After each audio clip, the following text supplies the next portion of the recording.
At my birthday dinner, everyone was laughing until my aunt smiled and said, "I'm so glad your parents finally used the college fund I set up for you." I froze, set my fork down, and asked, "What college fund?" The whole table turned to my parents, who sat in silence. Then my cousin slowly pulled out his phone. "Okay, you are not going to believe what my 21st birthday dinner turned into." It wasn't just a meal. It was the night my entire world flipped on its head, the night I discovered my parents had been secretly stealing from me for years, and then had the audacity to lie about it to my face. I'm Evan, 23 now, but that dinner happened right after I turned 21. It was supposed to be a low-key celebration, just family and a couple of cousins I actually enjoyed, at this Italian place my mom always chose when she wanted to seem generous without actually opening her wallet too wide. Still, I was trying to be grateful. Growing up, my parents, Rick and Denise, weren't exactly the warmest people. My dad was distant, the type who'd grunt, "Good job," at my report card without ever really looking at it. My mom? She was the queen of, "We do so much for you," somehow making me feel like a burden every time I asked for something as simple as a haircut. Money was always tight, or so they said. I didn't complain when I worked double shifts at the campus bookstore to buy my own books. I didn't argue when I had to take out loans just to cover rent while going to community college. I wasn't owed anything, I told myself, but deep down, a little voice always wondered why things were so different for my older cousin, Leo. My parents helped him out. They went in on his car. My mom would gush about him like he was her second son. I just pushed it all down. So, that night, my 21st, we were all gathered around this big table. My parents, my younger brother Max, my mom's sister Aunt Valerie, Uncle John, and my cousins Leo and Brianna. We were all laughing about some old high school story Max was telling when Aunt Valerie turned to me, a proud smile on her face, and said something that literally made time stop. "I'm so glad your parents finally used the college fund I set up for you," she said, just like she was complimenting the breadsticks. I always worried it might just sit there unused, but Denise said it helped cover that spring semester. I blinked. My smile vanished. "What college fund?" I asked, my voice barely a whisper. The whole table seemed to freeze. Forks stopped midair. Glasses were set down a little too carefully. My mom's face went rigid, her smile twitching into a forced grimace. My dad didn't say a word, just reached for his water as if he hadn't heard a thing. Aunt Valerie chuckled, thinking I was joking. "The one I set up when you were born, honey. I put in a few thousand every year until you were 18. My mom interjected quickly, "It really came in handy with your tuition." I stared at her, my heart beginning to hammer against my ribs, then slowly looked at my dad. My mom's jaw tightened. My dad finally muttered, "It wasn't that much." Valerie frowned. "What do you mean?" "It should have been close to 35 grand by the time he turned 18. More with interest." Silence. The kind that hums in your ears. I didn't say anything, not right away. I just set my fork down, very gently, and looked at them. "I took out loans," I thought. "I said I worked. You told me there was no money." My mom glanced around, clearly panicking now that the table was utterly still. "Well, It wasn't liquid at the time. You don't understand how these things work." Aunt Valerie was squinting at her. "Liquid? I gave you access when you turned 18. It was in a custodial account under your name." That's when Leo, who'd been watching the whole exchange like it was a movie, leaned forward. In typical Leo fashion, he blurted out, Wait. Is that the money you used for the down payment on the beach condo?" My stomach dropped. My mom's eyes flashed. "Leo, don't be ridiculous." But Leo didn't back down. "No, seriously. You told me the year you bought it that some family money came through. It was around the time Evan started college." I didn't even feel angry yet. Just hollow. Like something vital had just snapped inside me, and I hadn't even processed it. "Is that true?" I asked, my voice steady, but chillingly cold. "You used my college fund on a condo?" My dad slammed his napkin on the table. "All right, that's enough of this. It's his birthday, for God's sake. I almost laughed. Yeah, I said. My birthday, and apparently the anniversary of the day you both decided a summer property was more important than my future. The table was tight with tension now. Brianna looked like she wanted to evaporate. Valerie looked like she was about to speak, but before she could, Leo pulled out his phone and started scrolling. "What are you doing?" my mom snapped. "Checking the photos," Leo muttered. "You sent me that picture when you first got the keys." "Yeah, here." He tilted the phone toward the table. Dated July 12, 2021. Same month Evan started summer classes. My parents didn't look. I didn't need to. I already knew the truth. My mind was racing, trying to fit the pieces together. Every time they said no. Every time I scraped together rent with side gigs. Every time I skipped meals to save money. It was all happening while they lounged on weekends in their beach condo, sipping cocktails and congratulating themselves on their clever little investment. I wasn't even angry yet, but something inside me was waking up. Something cold and precise. Something that didn't want to scream or cry, just act. I leaned back in my chair and looked across the table at my parents. "How much of it is left?" I asked calmly. My mom blinked. "What?"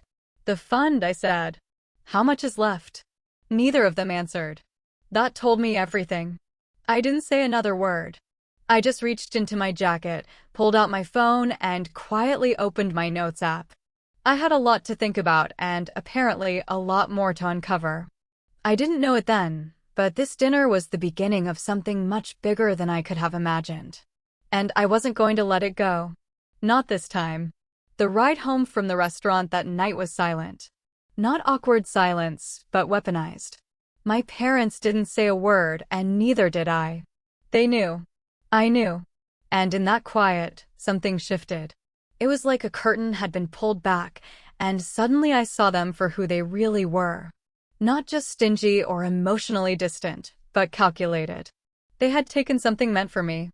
Not by accident. Not because of need, but because they felt entitled to it, like it was theirs all along. The next morning, I did something I hadn't done since I was 17. I called Aunt Valerie. She answered almost immediately, and I could tell from her voice she'd been waiting for me. "Evan, honey, I had no idea," she said quickly. "If I had known they didn't give you that money." "Did you ever get statements?" I asked. She hesitated. "They stopped coming to me after I transferred the account, but I can look into it." She did. 2 days later, she called me back and confirmed what I already suspected. The last withdrawal had been for $34,800, made by my mom about 6 weeks before I started college. Valerie sent me screenshots of what she could find. The timestamps lined up exactly with the date Leo had shown at dinner, the same day my parents got the keys to the condo. The betrayal was sharp, but the more I thought about it, the more I realized it wasn't new. This was just the biggest lie in a long string of smaller ones. It started unraveling quickly after that. I started noticing the favoritism more clearly, like I had been in a fog and was only now waking up. My little brother, Max, only 17, never had to ask twice for anything. New laptop? Done. Private SAT tutor? Of course. But when I asked for money to repair my old secondhand car last year, I was told I needed to be a man and learn self-reliance. At first, I chalked it up to being the oldest. Then to tough love. But now it felt intentional, strategic. Max had once told me he was getting monthly allowances while I was in college, something I brushed off at the time as a joke. Now I was starting to think it wasn't.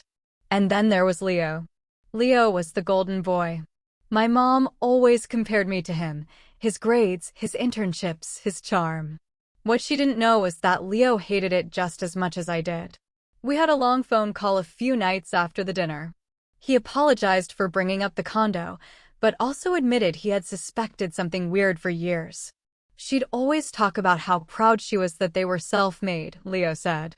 But I swear, man, she acted like your success came at her expense. It was a strange thing to hear. My own mother jealous of me? Or maybe afraid of me? I didn't get it. I was working 2 jobs, barely scraping by with student loans breathing down my neck. What was there to be jealous of? I got my answer a few weeks later. I was visiting home, something I regretted as soon as I stepped through the door. My dad was watching golf, barely looking up.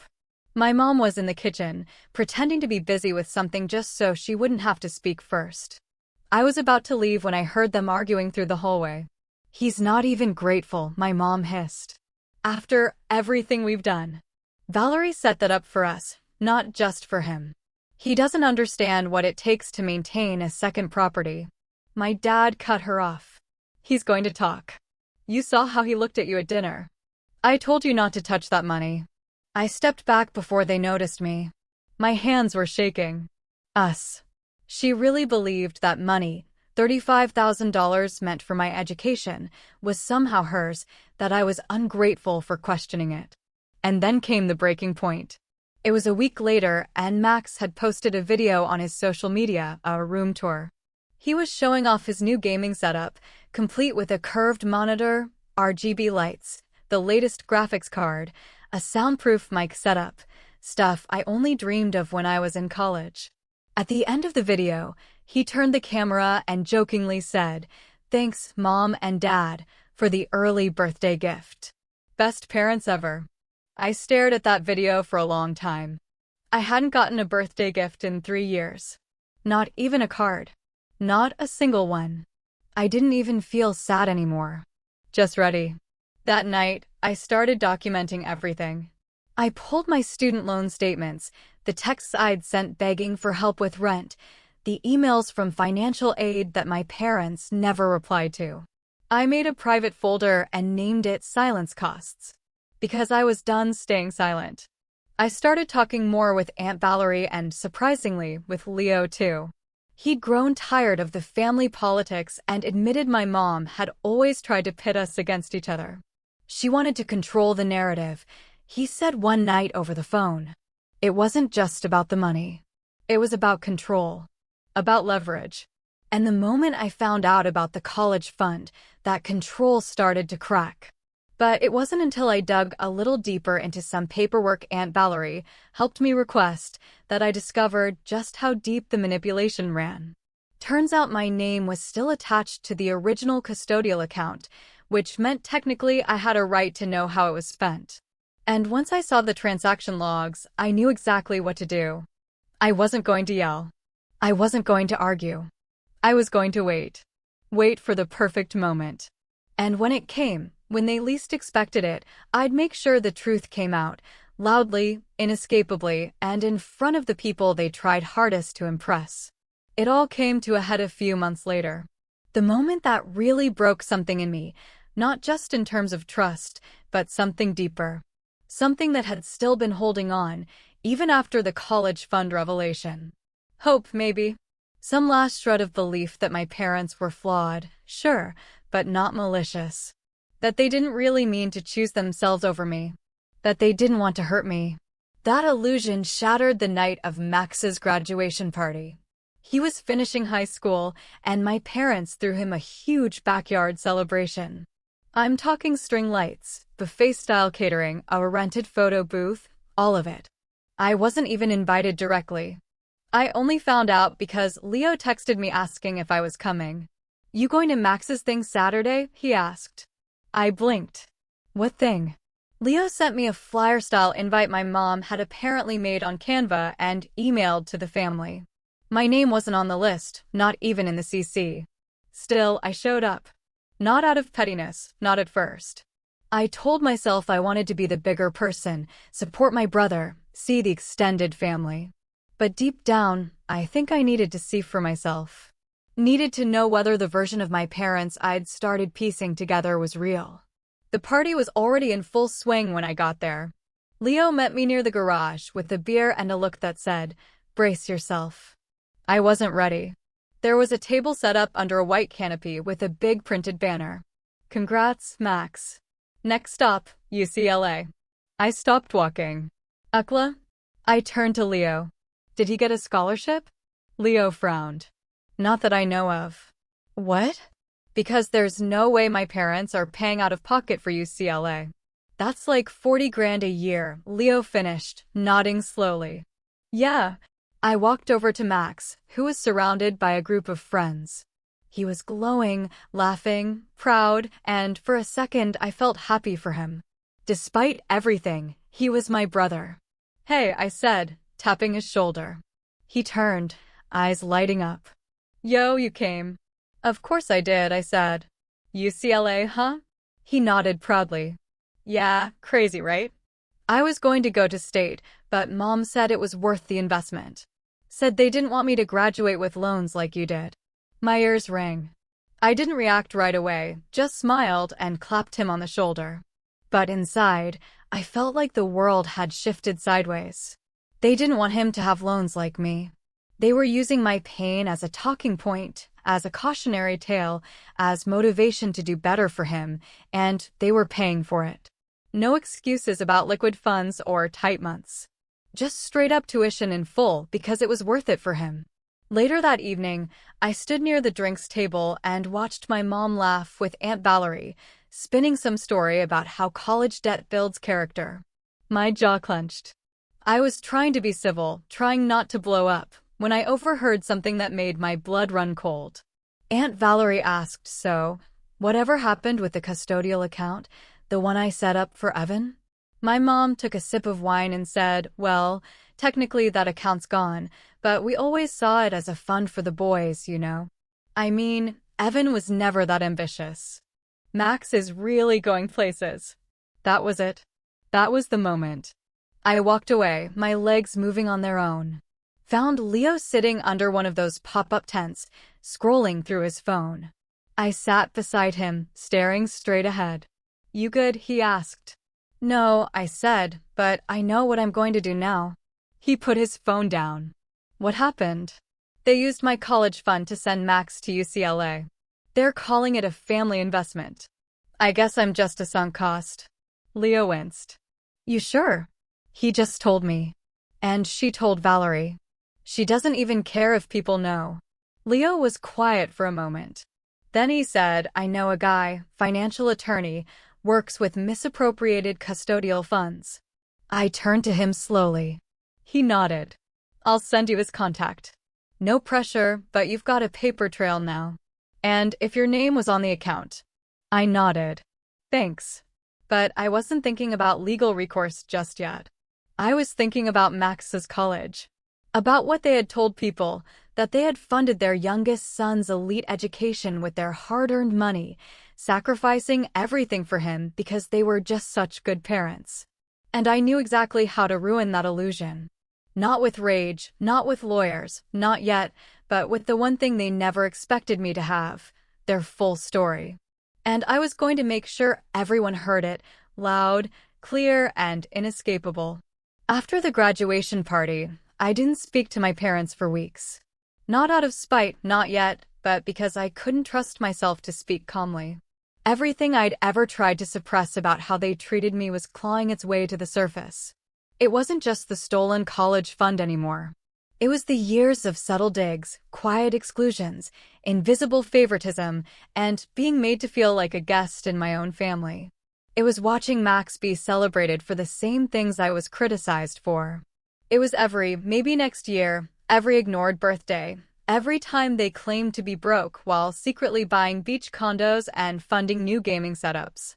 I tried to bury myself in work. I picked up more shifts at the bookstore and started freelance tutoring again, but my focus was shot. I'd sit at my laptop, rereading the same sentence over and over. Some nights I'd just stare at the ceiling, hearing my mom's voice echo. Evan was never that ambitious. I was angry, yes, but underneath the anger, I felt hollow, lost, like the family I thought I had never existed in the first place. That was the real betrayal. And then, like the universe wanted to twist the knife, the loan company called. A small one of the private loans I had taken out for summer courses, the one I thought I'd deferred. Turns out it had been accruing interest for over a year due to a clerical error. My monthly minimum had tripled. I stared at the email for nearly an hour, rereading the numbers until they blurred. Then I checked my account balance. I had $214 to my name. That was rock bottom. Not because of the money exactly, but because I realized I had no safety net. My parents weren't just indifferent. They were a liability. They'd taken what little was meant for me and funneled it into their own comforts. I couldn't go to them. I couldn't even tell them. I was alone. That night, I walked around the neighborhood for almost 2 hours. No destination, just motion.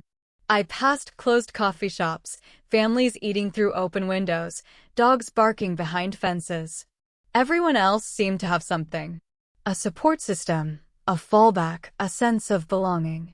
I had resentment and a stack of loan letters I kept in a drawer like shameful secrets. I didn't cry. I didn't scream. I just walked and thought. And slowly, something began to settle inside me. A strange kind of calm.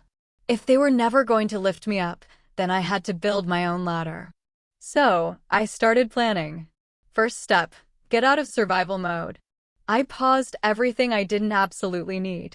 Streaming subscriptions? Gone. Gym membership? Cancelled. I took on even more tutoring clients, including 2 high schoolers prepping for SATs and 1 college kid trying to pass intro stats. The days were long and exhausting, but every dollar earned felt like a small victory, like proof that I didn't need them to make it, that I never had. Second step, secure receipts. I scheduled a quiet lunch with Aunt Valerie. She showed up with a binder. "I didn't know how far you wanted to go," she said softly, sliding it across the table. "But just in case." Inside were printouts of bank statements, the original agreement for the custodial fund, her signed transfer letter, and a handwritten note she'd kept from my mom. One where she thanked her for helping us set the boys up for the future. Not Evan. The boys. "That's going to be important," Valerie added. "If you pursue anything legal, you weren't told it was being split." There was never any mention of Max. I nodded, closing the binder slowly.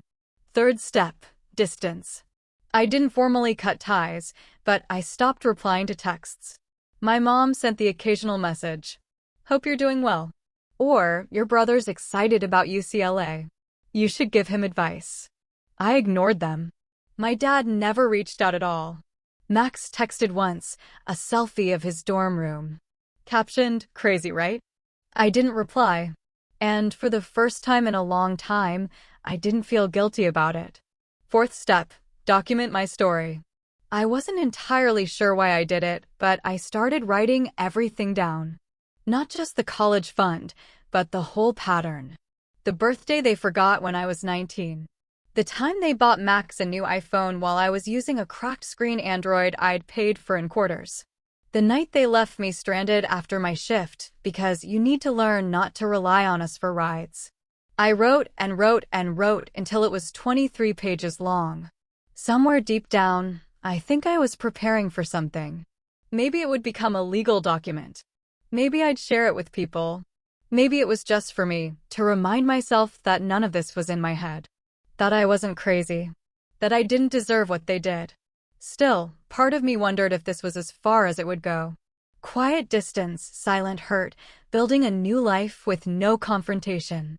I wasn't sure I had the energy for a war. But then something happened that pulled me out of the shadows. A notification from Facebook. It was a tagged photo. A smiling family shot taken in front of the UCLA sign. My parents standing proudly on either side of Max, who was wearing a university hoodie, throwing up a peace sign. The caption read, "Proud Parents." All the sacrifice was worth it. We did it, Max. We did it. I stared at that photo, heart pounding, breath caught in my throat. And I realized they hadn't just robbed me. They were rewriting history. They were turning my suffering into their victory lap. That was the moment I decided to stop hiding. Not just from them, but from everyone. It was time to step into the light. And when I did, I was bringing everything with me. I didn't announce anything. I didn't send a dramatic, "I'm cutting you off" text. I just went quiet. Strategically quiet. The kind that looks like peace from the outside, but underneath is fueled by a storm that never fully passed. While they smiled for college campus selfies and posted about sacrificing everything for our boys, I was doing something I'd never done before, investing in myself. The tutoring gigs turned out to be more than just side work. Word of mouth started spreading. One of the kids I helped with SATs aced his exam and referred 3 more students. Within a month, I had a waiting list. I didn't realize it at the time, but I was slowly building a reputation, not just as a tutor, but as someone who got results. I started raising my rates. I built a simple website. I even offered online sessions, which opened up a whole new client base. And then came a call that changed everything. A local college prep company, the kind that charged parents thousands for personalized academic coaching, reached out. One of their senior instructors had been watching my work. "You've got a gift," she told me. "We want to bring you on part-time. You'd be working with high-performing students. Flexible hours, solid pay." I said yes. Suddenly, I wasn't scraping by. I was saving.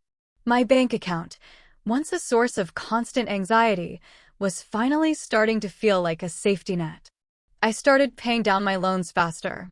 I applied for grants, small business, education-related, and got approved for one that helped me register my own LLC, Clear Path Tutoring. I wasn't rich, not yet. But for the first time, I wasn't surviving. I was living. And in that space where I finally had room to breathe, I found confidence I didn't know I had. I stopped apologizing for taking up space. I stopped flinching when someone offered praise. I started dressing better, speaking with more purpose. I wasn't the struggling, bitter older brother anymore. I was someone people looked to for guidance. Even Leo noticed the change. "You look different, man," he said one afternoon over coffee. "Not just the haircut or the clothes. You've got presence." I smiled. "Feels different, too."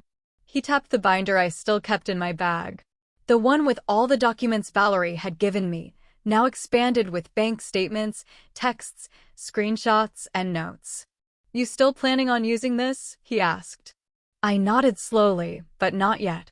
Because I had a plan now. Not just a reaction.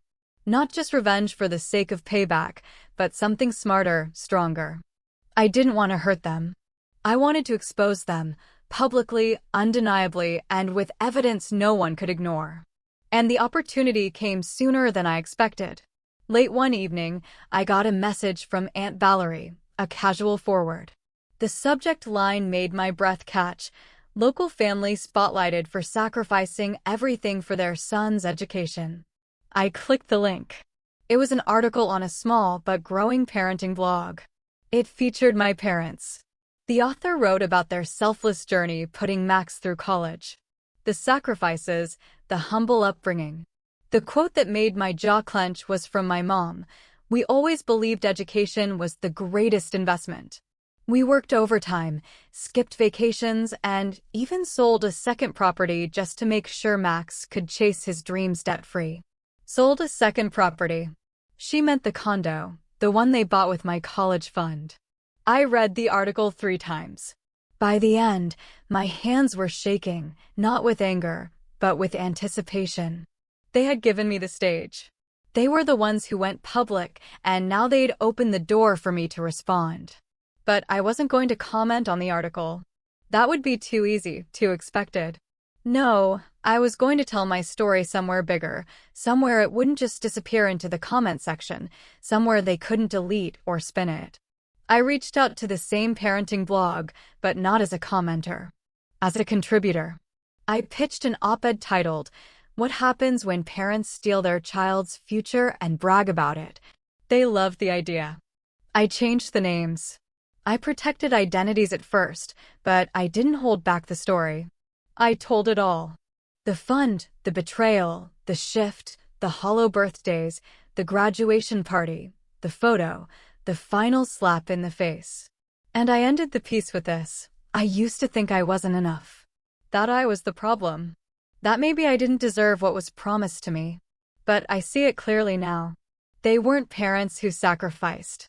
They were parents who strategized, who calculated, who took what wasn't theirs and called it love."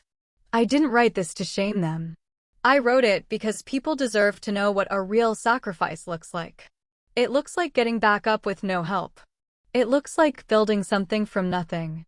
And sometimes it looks like telling your story, even when your family hopes you stay silent. They published it, and it went viral. Within a day, it had 30,000 views.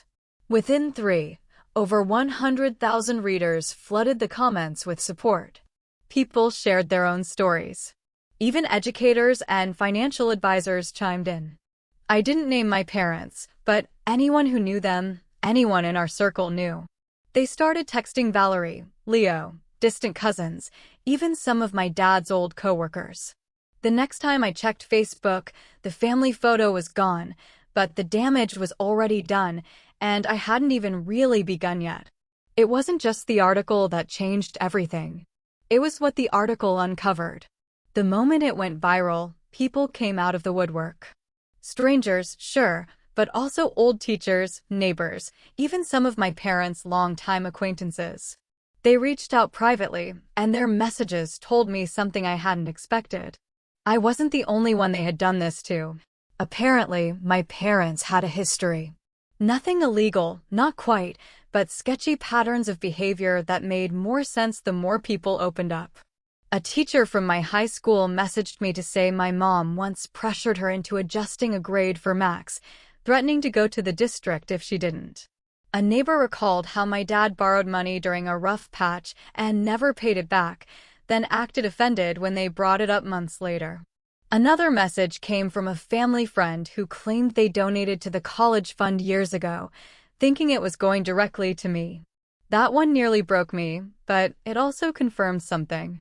My parents didn't just lie to me, they lied to everyone. And now those lies were unraveling. Publicly, I was more careful than ever. Methodical. I started quietly collecting testimonies from people who were willing to speak up. Not for a lawsuit, not yet, but to build a picture. I wasn't out for chaos. I wanted clarity. And I was done with silence. I created a private drive. Screenshots, emails, receipts, letters, testimonials. Valerie helped organize the files. Leo helped outline the timeline. It was like building a case file. And I wasn't even a lawyer.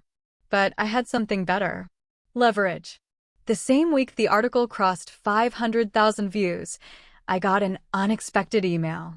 A producer from a mid-tier online documentary channel, think YouTube, but high production value, wanted to feature me in a series they were doing on family betrayal, true stories of inheritance, control, and consequences. They had read the article. We'll protect your identity unless you want to be public, the email read. But your story fits our series perfectly. We believe it can help people and spark a real conversation. I agreed. Filming started discreetly. They rented a quiet studio and had me sit for interviews, long ones. They encouraged me to talk through the emotions, not just the events. It wasn't about dramatics. It was about impact. I didn't name my parents, but I didn't need to. I told the truth, all of it.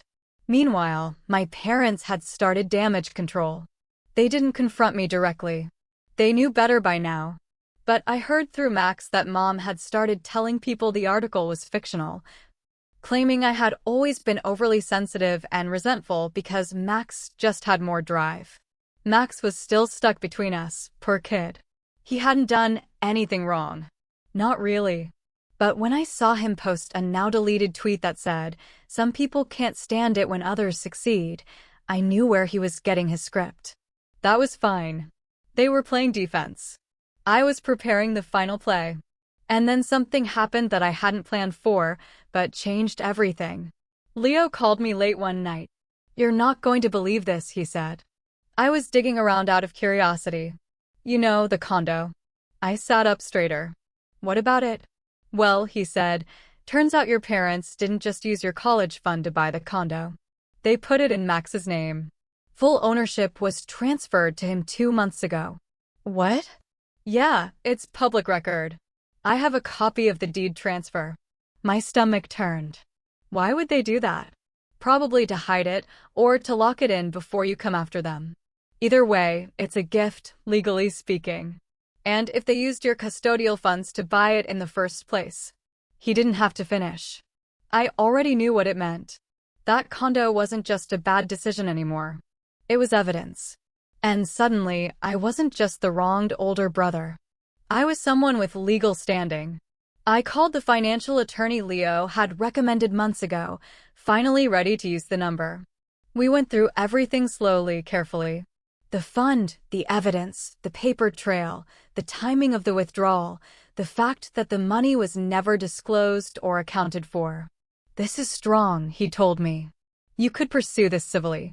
You might not get everything back, but you'd make it public. You'd force their hand, and if we get discovery, you might find out even more." I asked him what would happen if I took it further. If I didn't settle.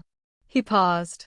Then he said, "If you're ready to lose them completely, Evan, this could get ugly.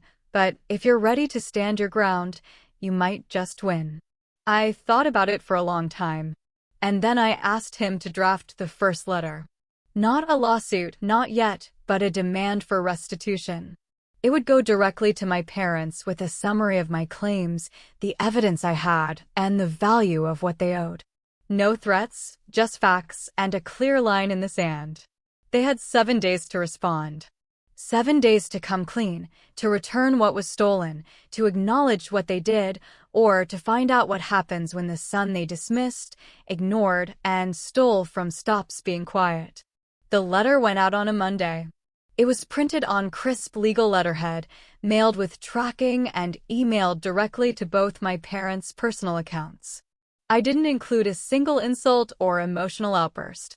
Just a clean, professional breakdown of events, bank records, screenshots, and legal definitions, all pointing to one thing: misappropriation of custodial funds. The demand was simple. They had 7 days to respond with a formal plan for restitution, either financial or in assets of equal value, or we'd move forward with legal action. My lawyer kept it airtight.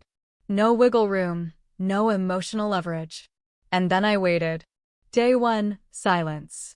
Day 2, silence. Day 3, Max texted me out of nowhere. "Why are you trying to destroy our family?" I didn't respond. Day 4, I got a missed call from a blocked number. Then another, then another. I ignored them all. Day 5, my mom finally cracked. She sent a long, unhinged email, pretending she didn't understand what the letter was about. She called it hurtful, said I was dragging private family matters into dangerous territory, and tried to flip the narrative, claiming she had sacrificed everything for me, and this was how I repaid her. I forwarded it to my lawyer without a word. He replied on my behalf, "Please direct all future communication through legal channels. Your emotional response does not address the financial concerns raised." Day 6, more silence. And then, on day 7, the final hour, I got a single email. It was from my father. "We are willing to discuss repayment. Let's talk privately without attorneys. This is still a family matter." No apology, no admission of guilt, just an attempt to pull me back into their world. The same world where they always controlled the terms. I didn't reply. Instead, my lawyer sent a final message. "The time for private conversation ended when you used your son's college fund to purchase a personal asset and then transferred it to another child. Unless full repayment terms are proposed by the end of this week, we will proceed with filing." And then something unexpected happened. The story broke. One of the blog's sister sites, a larger, more mainstream outlet, picked up my op-ed and ran a follow-up piece. "When parents steal their children's future, the fallout no one talks about." They didn't just publish it, they named it, my story, my words, and with my permission, this time my real name. Within days, the post exploded. The headline trended. A family financial advisor stitched the article into a viral TikTok. People dug up old posts from my parents' Facebook accounts. The beach condo, the cell-made narrative, the graduation party post. And just like that, the image they had spent years polishing started to crack badly. The comments poured in. Some were furious. Others shared their own stories of financial betrayal. A few started tagging my parents directly.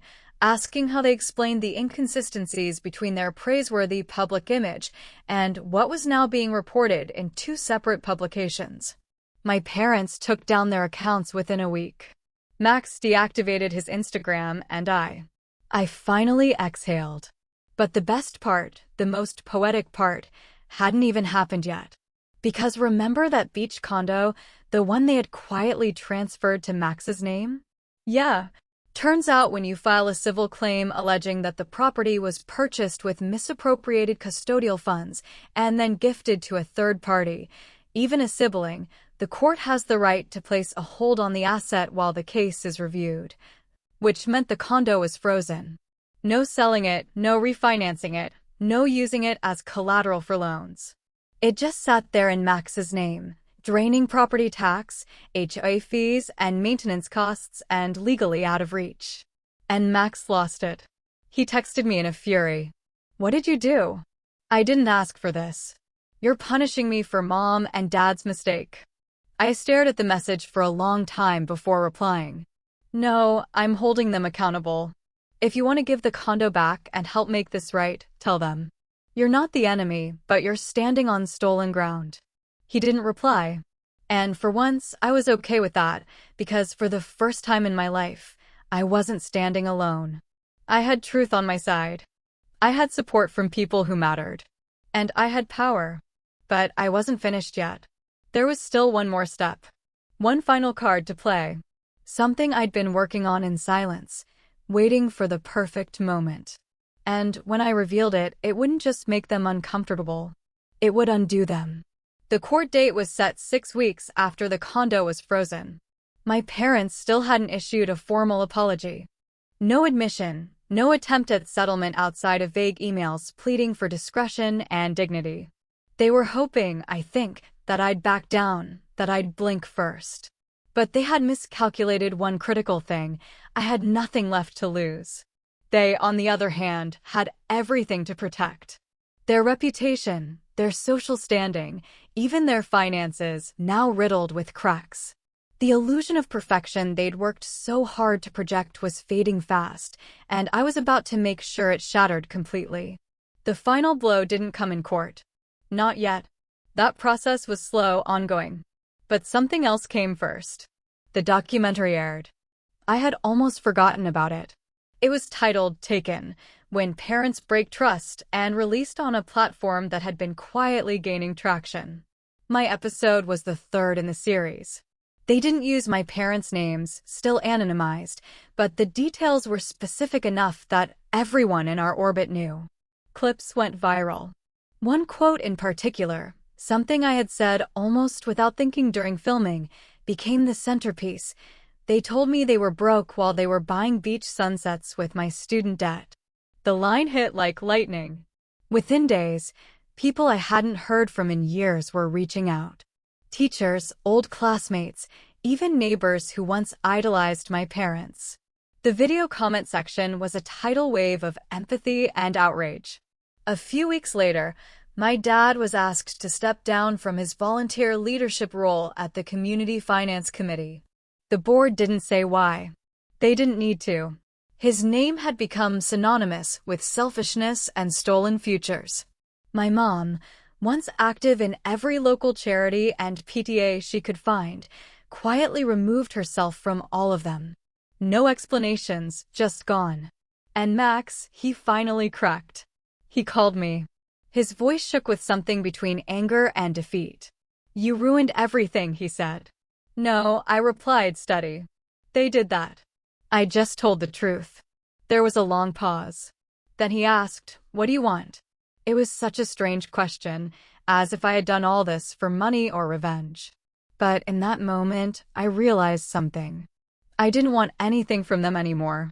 Not money, not an apology, not even acknowledgement. What I wanted was already mine. Freedom. The court sided with me months later. I didn't get the full 35 grand back, but I was awarded restitution for a significant portion, plus legal fees. More importantly, the ruling made it official. What they had done was wrong. Documented, stamped, public record. They tried to spin it, of course. Said it was all a misunderstanding. claimed I had overreacted. But no one bought it anymore. Their credibility was gone.